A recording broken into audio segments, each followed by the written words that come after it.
Tonight's match against Loyola is a road contest for the men's volleyball team. However, for some players, it is a homecoming of sorts. Senior Jamian Hartley is from North Chicago, an hour north of Loyola, and says playing in the Windy City gives him an edge.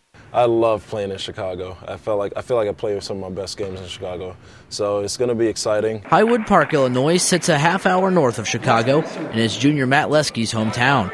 Lesky and Hartley played on the same club volleyball team in high school, and Lesky says their paths together and similar backgrounds give him and Hartley a great bond. He just helped welcome me and help introduce me to everything. And just having him throughout the years has been awesome. I think just our chemistry overall. I mean, we can look at each other on the court and just automatically know what each other is thinking. While there were schools closer in proximity to Hartley and Lesky, like Loyola, both said Ball State brought something to the table that went beyond location.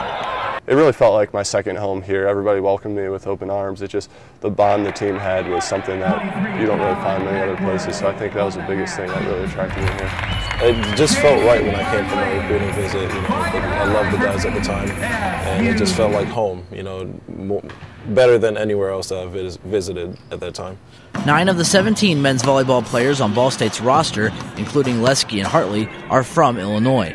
Hartley says that playing in their home state will help drive those players on the team. I think it's going to mean a lot to us, just playing back at home in front of all our family and friends.